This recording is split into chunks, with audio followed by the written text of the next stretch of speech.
Beverley Ann Abrahams. I'm 59 years old. I'm Zimbabwean, born and bred. I've been teaching for almost 37 years, teaching mainly literature, in fact, which is my passion. I've been writing for over 10 years. I define myself as a poet more than a novelist. So this was my first short story. I'm from Harare, and basically I think, writers on the scene, we are not so much, getting the attention, from the world. And I think it's not like the writing scene is dying or people are neglecting it, but I think there are a few, things that need to be shaped out, like most of the young writers, not just young writers, but writers out there, they don't get the chance to, publish their work and get their work seen on the market.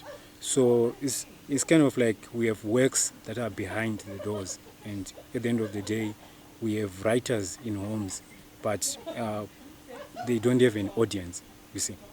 I'm a novelist and screenwriter. I live in Bulawayo. I was born, raised, live and work in Bulawayo. I started writing when I was very young. In fact, I don't even remember a time when I was not writing. So writing is more of a passion, and it's given me a lifeline. It's given me something to do, and it's also given me a career. I'm a writer from Bulawayo. I've been writing since I was a teenager, and started with fiction but stopped, and then started writing poetry, and then I just started writing fiction again a few months ago. I think my space as a writer in the world of literature is I write about queer characters mostly. So I believe it's in exposing worlds or the lives of people who are maybe not normally spoken about, particularly being from here in Zimbabwe, and my characters also being from here and existing in this space. So, exposing that, and also just telling our stories as ordinary people, not as like art pieces that are to be consumed, by the world, but like just as ordinary people with, interesting stories, interesting lives as well, and interesting experiences around the world. My writing started off as, just inspiration from novels that I read in high school. But then it became more of a passion and, an undiscovered talent that I do to explore. So through reading the works of people like Shima Chinojga and, the Chinua Achebe, those other great African writers, I became, interested in writing more and more. So I wouldn't. What inspires more is, the works of others.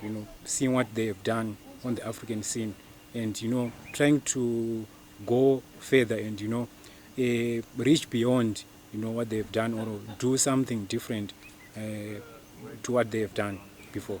I enjoy books by Jackie Collins, and I enjoy books by Yvonne Maposa, and I also enjoy books by Chimamanda Ngozi Adichie.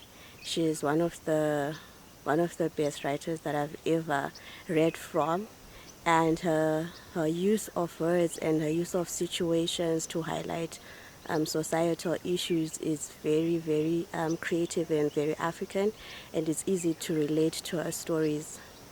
So the books that have influenced me the most are Elena Ferrante's Neapolitan novels in terms of like storytelling, particularly from like a first person perspective, like because I look at writing as a sort of a self-excavation, telling truths about yourself, about the people that you know, about the world, and immersing yourself in different characters. But it requires you to really dig deep inside of yourself. So I think she does that really, really well.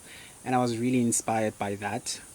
And also, of course, Tsitsi Dangaremga, I think she's all our inspiration. And because I think she really does a very good job of analyzing the psychology of her characters, and without sounding too analytical, but with within her storytelling. So I like that a lot.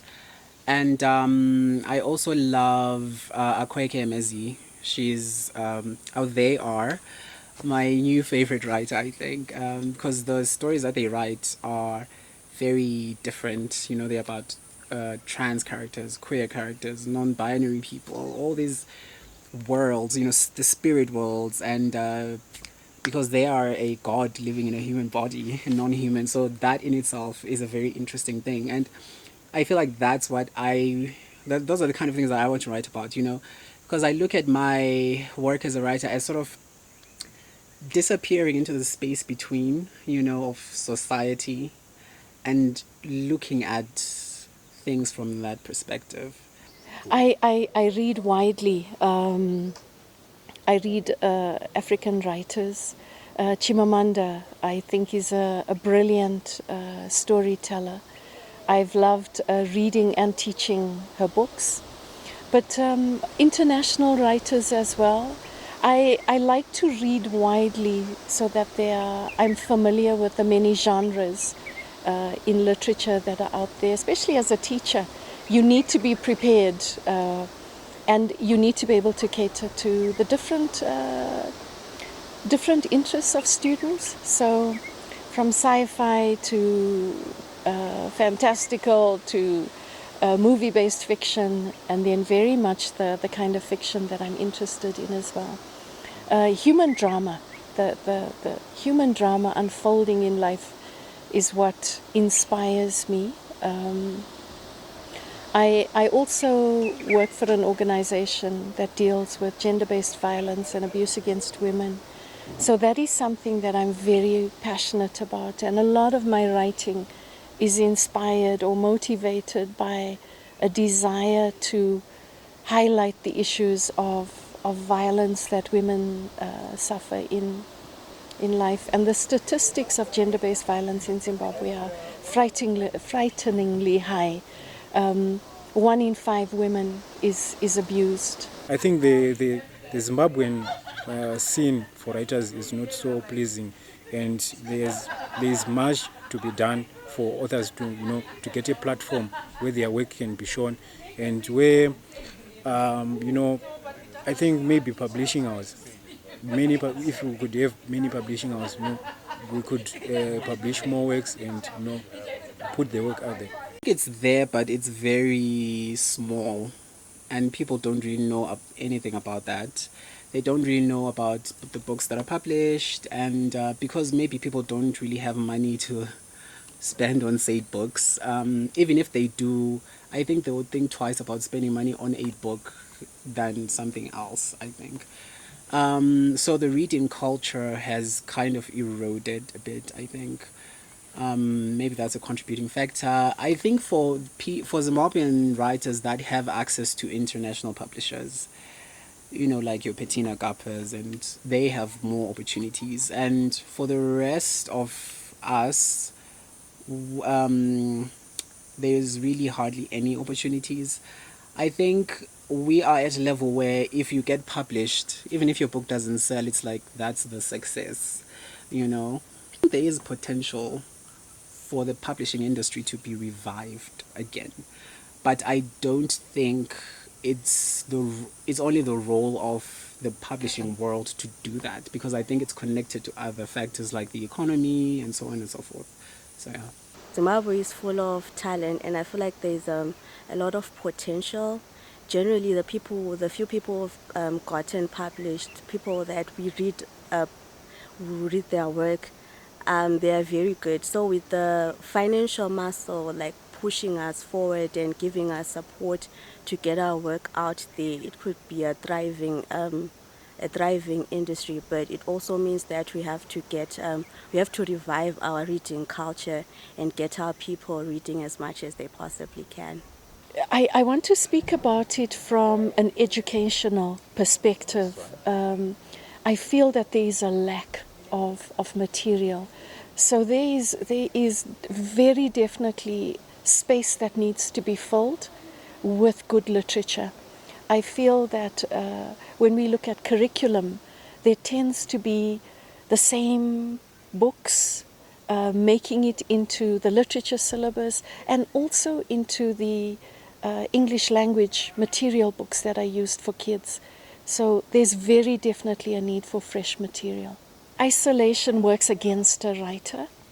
So whilst the actual process of crafting something is often private and intimate, and it is your relationship with the words, but I think the motivation and inspiration comes from gatherings like these. And even for someone like myself who has been teaching writing and writing for a relatively long period of time, I have been inspired by the interactions of others around me. And one of the things that we've spoken about in the group is the lack of information. So I think this gives the opportunity to actually share information, and that is what we'd like to see more of going forward. I've learned a lot here because, it feels lonely out there when you're alone behind your closed doors, because writers, we tend to write in our own space. And, if you don't meet others, it tends to become frustrating. And some of the writers actually start to quit, writing because they don't network with others. But through networking, you can connect and learn a few, if not more, skills from other writers. So I feel it's important for writers to keep on, connecting from every now and then. Me personally, I have only one friend who has read my work, and they have been really helpful. I think if your work is read by another person, you get to see it from another perspective and see certain things that you missed and things like that. And so I think these kind of places are important because other writers get to read your work and you get to hear what they think about it. Their structural criticism of your work, and you get to incorporate that, because I think it's a lot of us don't really have people in our lives who we can trust our work with, or who are even interested, in reading our work and giving helpful criticism. So I think if we do it for each other, because we know the craft, yes, so I think it becomes better. I from my personal experience, I could write, stories. You can write a good story, but sometimes, it's not sometimes, but you actually need the skills to write, and you earn those skills by reading works done by others. There are certain things that you don't know of. At the end of the day, it's not just about the writing, but the way you put your words on paper. It becomes emotional, and connecting to the reader and the writer and the story as well. I would really like to thank organizations like Intwasa for the wonderful work that they're doing in the field of the arts and in literature and telling the Zimbabwean story. We need organizations like Intwasa to support us in what we are trying to achieve. When you work in isolation, you lose hope sometimes. So having an organization like this behind us is truly a step forward for Zimbabwean literature. Zimbabwe needs writers to step up and start our readers young. Meaning, for us, we had people writing for us, people writing sunrise readers for us. They were giving us a lot of literature. Now it's our turn to write books for the upcoming generation. So today's writers really have to step up and create content for the children that are growing up now, so that they know what it means to be an early reader and start reading as early as they possibly can, so that culture is deeply embedded in them, and not just introduce them to books maybe in Form 1 when they are doing set books and for their syllabus, but just get them to read the general book, familiarize them with what it means to be an avid reader. I think through the ages, writers have inspired societal change. So as I think all writers have a social responsibility to not only to write good stories, but also to highlight issues that are pertinent to the communities in which they live. And in Zimbabwe, there are many issues that need to be highlighted. So yes, very much the social responsibility is something that I think we need to focus on as writers. the writer's primary job is to do the work, to make the work. I think that is a very important part, because if we do revive the publishing industry and then the work is subpar, then that becomes an issue again. So we do have to really make sure that our work is quality as writers.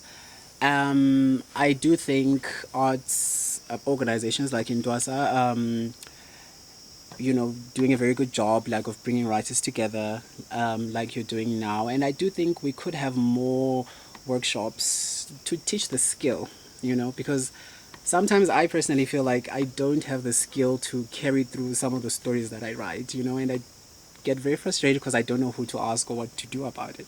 So maybe that could help. Also, I think interacting, like spaces where we could interact with established writers as well. I think that would be really helpful, because also they could teach us about navigating the publishing industry, especially those who have been published internationally, because I think that is also a different ball game that a writer needs to learn, to navigate that world. And government also has to do their part in reviving the economy, because we can't go anywhere really, without reviving the economy. So I think all those different parts have to work together too.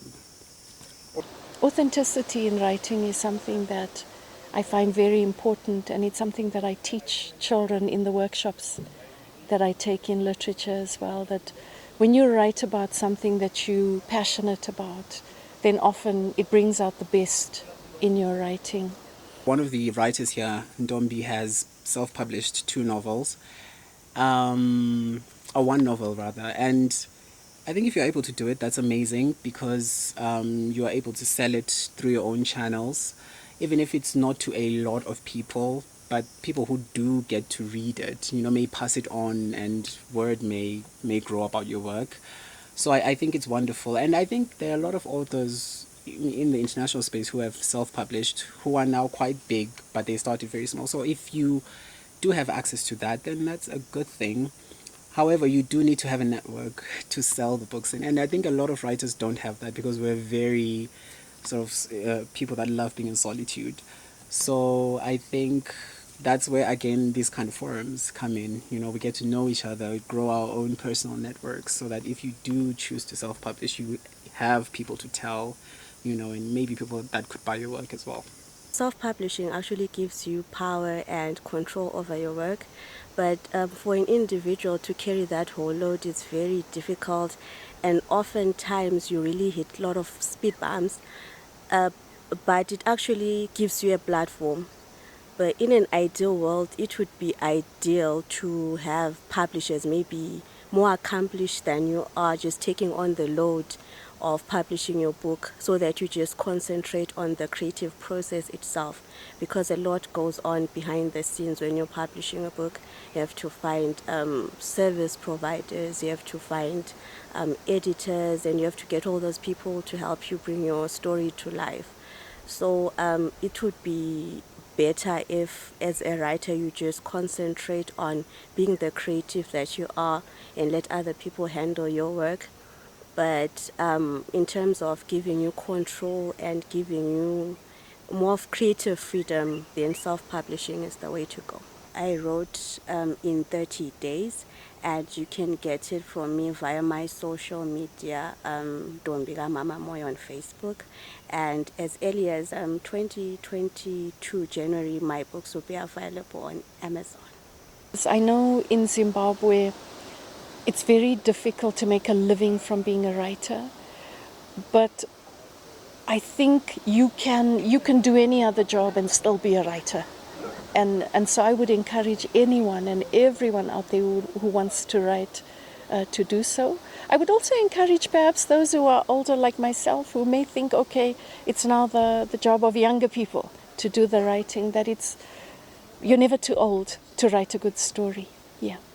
I would emphasize on networking.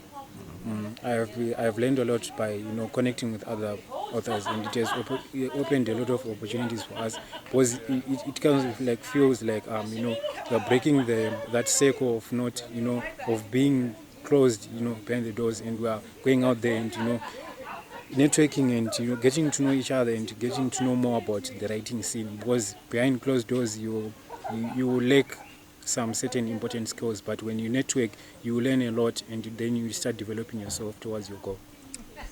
If you're a writer and you're just upcoming and you're stuck and you don't know what to do, my advice is you don't stop writing for anything. You just write and then store up your work. One day an opportunity will present itself and you can just present that work. You stay ready. There are competitions online. There are people willing to take up your work, so you never stop writing. And even if you're writing for yourself, you just make sure you hold on to your work, you treasure it, you improve on it, and when the opportunity comes, it finds you ready.